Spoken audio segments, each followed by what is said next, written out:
Hi everyone, it's Annie with Manor Farms Homestead. Today we're going to be making soap. We're going to be following the recipe for my Detox Body Bar. And I call it Detox Body Bar because it's an activated charcoal based soap. It also has some French green clay, which also has absorbent factors that can be considered detoxifying. So let's get started today. We're gonna have all of our colors mixed up first. And I wanna go through that before we get started with any of the oils or the lye solution. So I have 1.5 tablespoons of activated charcoal here, and this has been dissolved in probably 2 or 3 tablespoons of water, just so that we have a liquid dissolved or suspended state of the activated charcoal that we can incorporate easily into our soap batter when we're ready for it. So we're just gonna set that aside. Then I have my French green clay, and we used 1.5 tablespoons of this as well. This has been dissolved in sweet almond oil. You can also use water if you like. I find that it has a nicer consistency and blends better with the soap if I mix this with oil. So I use about 2 to 3 tablespoons of sweet almond oil with my 1.5 tablespoons of French green clay, and just mix that till it's just this nice silky consistency, no lumps left. And this is in a pourable heat resistant container because we're going to pour our base soap before we add our activated charcoal into this to combine with our French green clay and create a green color that will then be poured back into our black soap base. I have a half a teaspoon of gold mica powder, and this is dissolved in about 1 tablespoon and a half of sweet almond oil as well. We're going to do the same thing. We're going to pour our base soap into this container, fill it up before we add our activated charcoal. So this is going to give us a nice gold color. Again, this is going to be poured back into our base batter, which has been colored black from the activated charcoal to give us some different designs in our soap. So all of these are going to be set aside, and we're going to start working on our lye solution and our oils. If you're going to use water for your lye solution in this recipe, which you certainly can, and that was my original recipe, which included water, then you want to go ahead and mix your lye solution up at this point so that it can start to cool down to that gold temperature of about 120 degrees before you add it back to your oils and fats. I'm actually going to be using milk in the recipe today because I have a surplus of milk right now. So pretty much all of my soap recipes, even if I originally wrote them with water, I can substitute milk into that liquid component and it doesn't cause any problems. So I'm going to actually be using milk. And when I use milk in a soap recipe, I freeze it. So I don't have to go ahead and mix my lye solution right now to let it cool, because it will be pretty close to gold temperature by using the frozen milk with the lye. So the next thing we're going to move on to is getting all of our oils together for this recipe.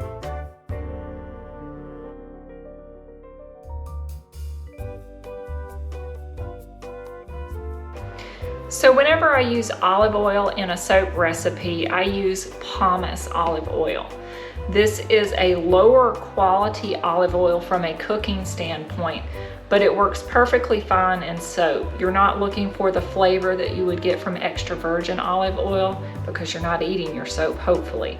But pumice will work just fine with the same qualities that you want to get from olive oil without the really high expensive price that you would pay for extra virgin olive oil.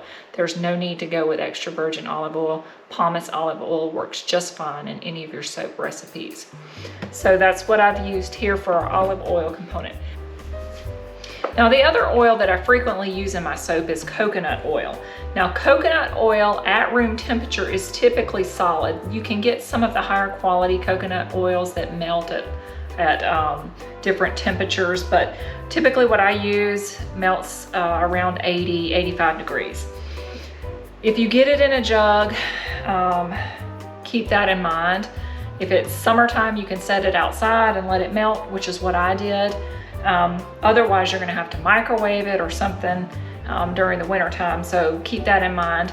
I also buy coconut oil in 5-gallon buckets. That way I can just open the lid and scoop out what I need, which is very convenient. So if you're still on a small scale basis and buying it in the jugs, have some means of letting it warm up before you try to get it out of the jug. So for this particular recipe, we've used 27 ounces of our pumice olive oil, and now we need 27 ounces of our coconut oil. So I'm gonna go ahead and pour this since we've got it mostly liquefied. You need a kitchen scale when you're making soap so that you can weigh everything out. You definitely don't want to be using cup measures for soap making. You've got to weigh everything. Okay. If you go just a tiny bit over, it's totally fine. It's just going to add a little bit to your super fat component in your soap. So for this particular recipe, we've got 27 ounces of pumice olive oil, 27 ounces of coconut oil, 10 ounces of lard, 2 ounces of castor oil, 2 ounces of rosehip oil, and 2 ounces of lanolin. Now, the coconut oil was already pretty melty. The white in there that you see is the lard. We're going to need to get this into the microwave and get our oils all melted and combined. We have all of our oils melted. We're just going to set these aside and let them kind of come back down to that goal temperature of about 120. While we're doing that, I'm going to go ahead and get our essential oils measured up and set aside so we have them when we need them. For this recipe, I use a total of 3 ounces of essential oils, and it's broken down as 2.3 ounces of tea tree oil and 0.7 ounces of lavender oil. So we're going to go ahead and get those measured out and set aside. We'll get our scale zeroed out. We'll start with our lavender oil.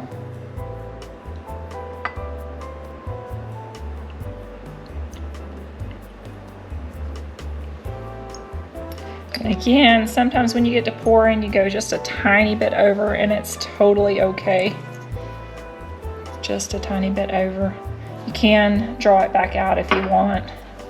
I'm not going to lose sleep over it. And then we're just going to bring it to the 3 ounces with our tea tree oil. Last but not least, we're going to deal with our lye solution. So like I said earlier in the video, we are actually using milk, but you can use water. Completely acceptable.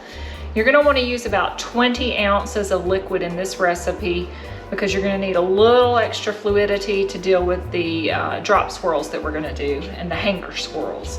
So I have milk frozen in trays. Each of these little mini trays holds 8 ounces of milk. So 2 of these is 16. 2.5 is going to get me to the 20 ounces that I need. I like these trays for freezing milk because they have little lids to keep me from spilling my milk during the freezing process. Then you have nice little cubes that you can get into your container that you're going to mix your lye solution in. These have silicone bottoms, so you can actually pop them out really easily.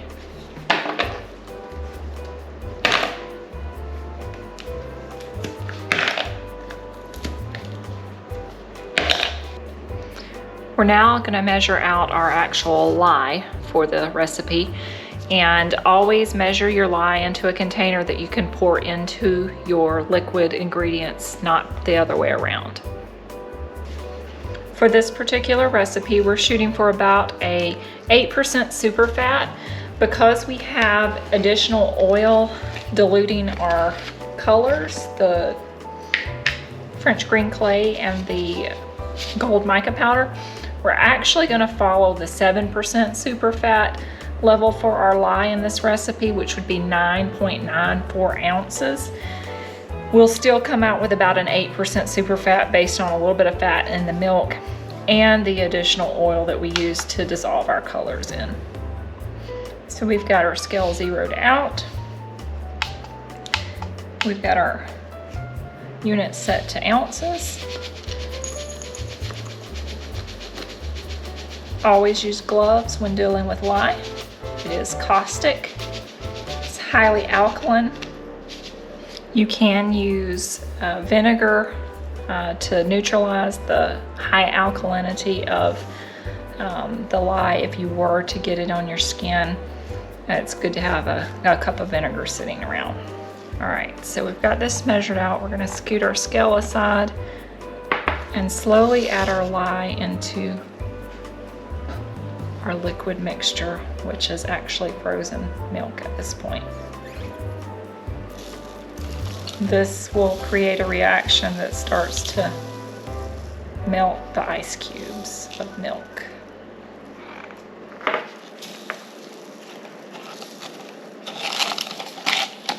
You always want to use frozen milk if you're going to use milk in a recipe, because the lye will scorch the milk otherwise due to the heat that it creates when it reacts with the liquid. So this will quickly melt your cubes, and just continue to add a little bit at a time. If you add it all at once, it gets super hot, super fast, and will still scorch your milk even though you've frozen it beforehand. Most of the time, you'll still get some darkening of your milk, kind of a caramel color, just because of the reaction with the lye. Even if you go slow and have frozen ice milk.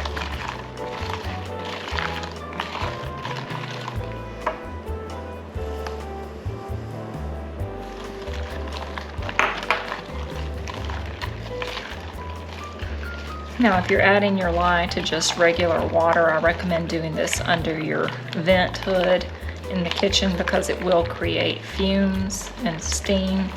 You definitely don't want to be inhaling that when you're using cold liquid, ice, or frozen milk. It doesn't create quite the fumes or the steam, so it's not mandatory that you do it under your vent hood.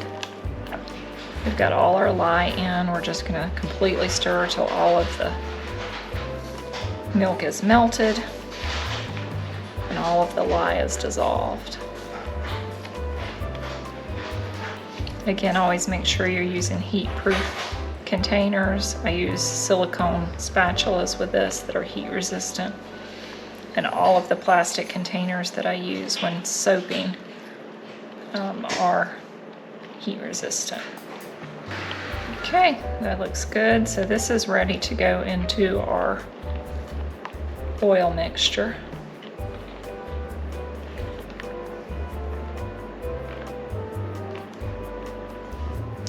Okay, we've got everything lined up and we are ready to get our soap mixed together. You want to be prepared when you start mixing your soap batter, because it does start to set up and you're gonna have to get it into the mold. Time is not on your side at that point. You don't need to be running around looking for what you need. It needs to all be laid out and set up. This is just a hanger that I've made a little rectangle out of, and I've covered it with silicone tubing. The purpose of this is to do a hanger swirl. Now you can buy a beautiful device to do this with that doesn't look all patched together like this, but this works just fine. What you're going to do for your hanger swirl, once you get your base batter into your molds, then you're going to drop your two other lines of color on top of that, and the hanger swirl device, whether it be a true hanger or an actual device to do that, goes into that straight in and back up, and it creates a specific type of swirl that's called a hanger swirl. The hanger swirl technique works best if your batter thickens up a little bit quicker than you would like for the drop swirl technique. So we'll have this prepared and ready to go when we need it. So here's our oil, all down to about 120 degrees, which is where we want it. We've got our lye and our colors.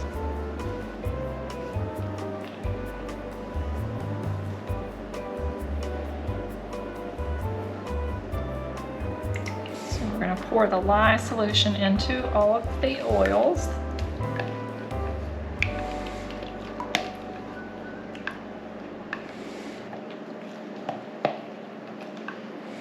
Set this bowl outside of your reach so you don't knock it over on yourself during the process. Have your emulsion blender ready and gently pulse.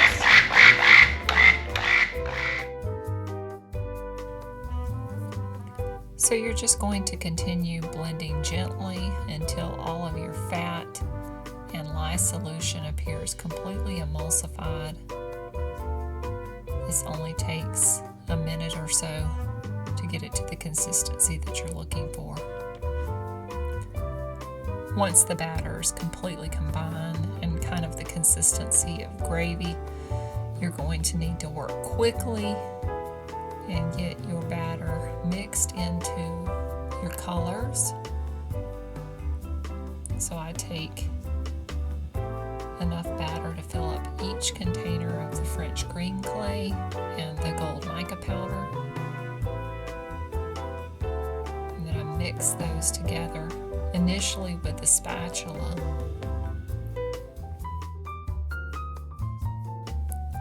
We're going to come back in a moment with an emulsion blender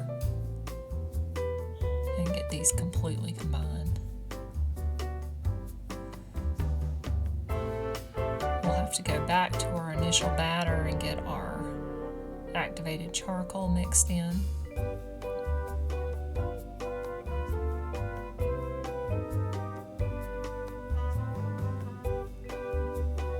Again, we'll start off with just mixing it together with the spatula, but we're going to come back in a moment with an emulsion blender. We're going to move on now to our essential oils and get a small amount mixed in with each batter section.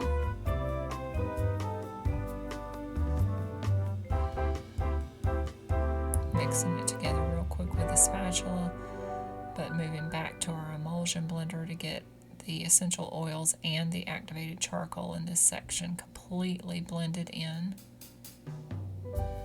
Now I do have a second attachment for my blender so that I can move between batters. If you don't have that, make sure you start with your lightest color batter and move to the darker colors as you go.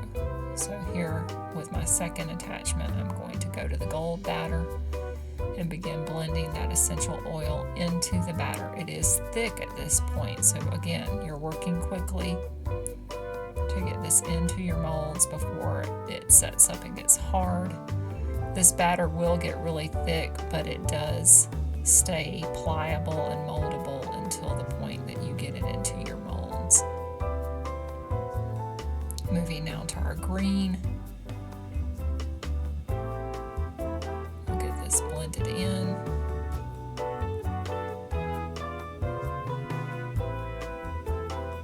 It looks really thick at this point, but it will incorporate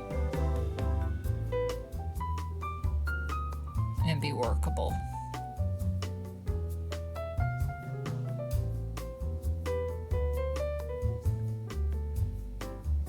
Just keep in mind that you're working as quickly as possible to get this into your molds.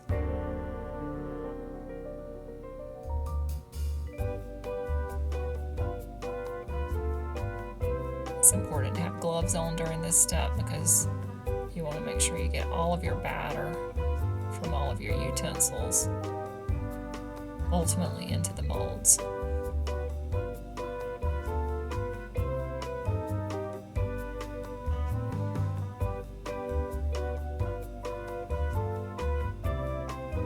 Now this soap dough set up a little bit faster than what I had normally dealt with on this particular recipe, and I would presume it's because of using the milk instead of water, but ultimately it did work out just fine and came together into the molds as I would have wanted it to.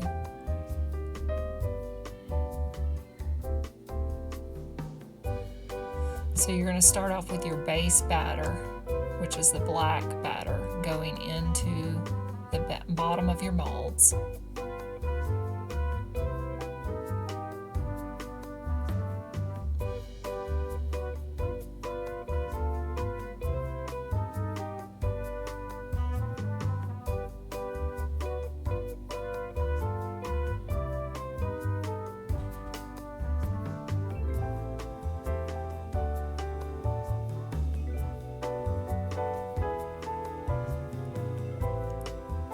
So initially I had placed a little too much of the black batter into one of the molds. I'm just scooping it back out onto the other side to even up the two soap molds.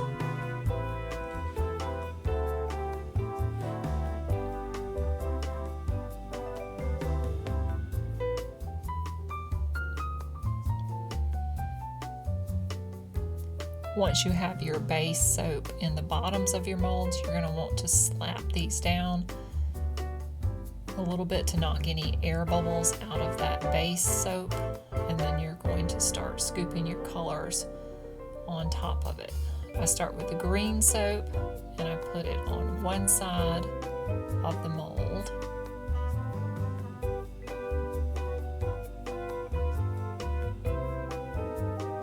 It's a little thick at this point, but that's completely fine. This is why I use a hanger swirl device for this particular soap recipe, because it does thicken up a little bit quickly.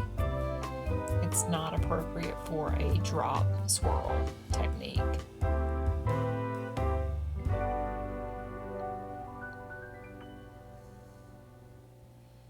I tried to just distribute the green soap as evenly as possible between the two molds.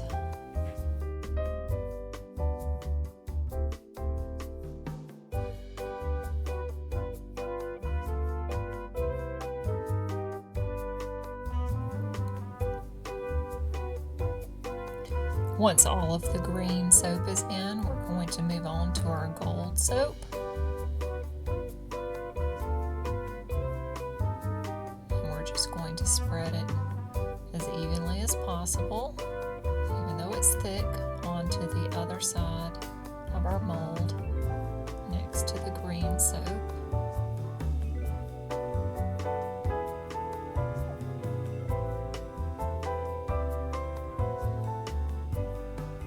It looks pretty thick and chunky right now, dropping it into the molds, but this is a super pretty soap once it's cut.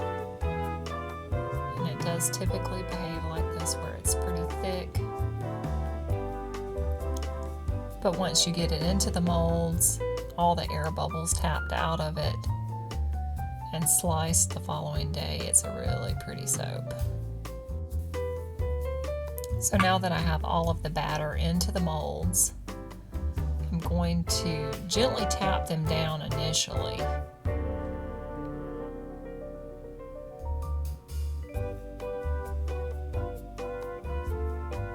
Then we're going to do our hanger swirls. So you're going to take your hanger swirl device and you're going to push it straight down into the soap and bring it back up, down and up, down and up. And you can go across your soap if you like. I usually go straight down and straight up with this particular soap. Probably about 5 in and outs with your hanger device is adequate for the soap to get a nice swirl pattern that you can appreciate when you cut it.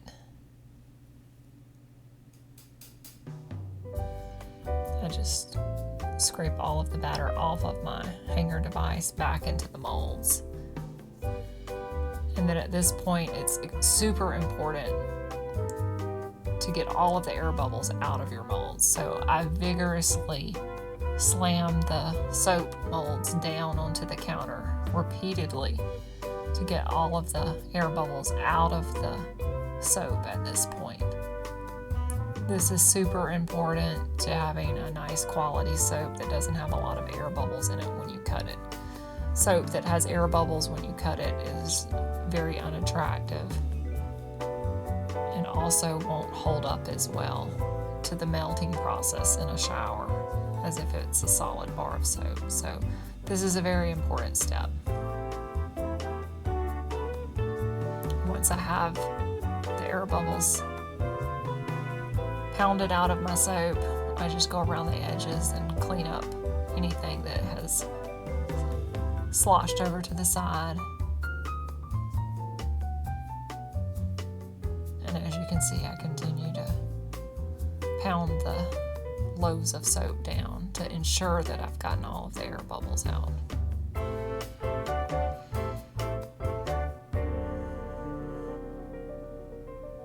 At that point, I'll start to make a design on the top of my soap. I usually use a spoon and just do little indents into the soap to create a pattern on the top of my bars.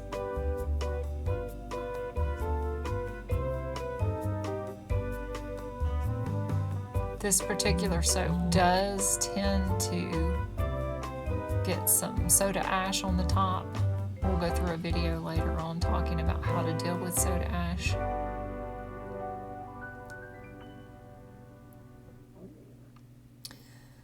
Since I've used essential oils in this soap, there's no changing of the colors. The color will be true into the next day after this is set up and ready to be sliced. You can top this soap with some glitter if you'd like. I typically leave it bare. This is a really pretty soap once it's cut. We'll come back tomorrow when it's ready. In the meantime, this does need to be pushed together. Spray the top with isopropyl alcohol. This helps to prevent some of the soda ash by forming a barrier. And you're gonna want to wrap your soap so that it stays warm and goes through what they call gel, which is important to making a hard soap. This can just sit here on your counter for about 12-24 hours, just until it's completely firm and it's no longer warm and you're able to slice it. So it's been almost 24 hours and we're ready to unmold our soap.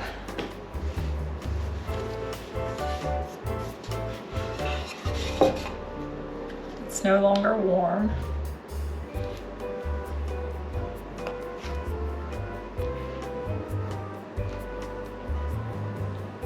It smells really, really nice.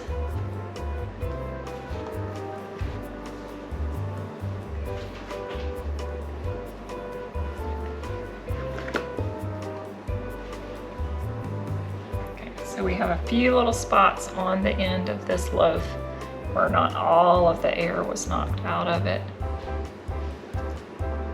That's what we try to avoid, but sometimes if it's a little bit thick working with it, it's hard to completely have that not present. Mainly it's going to be in our end pieces. So there's your hanger swirls.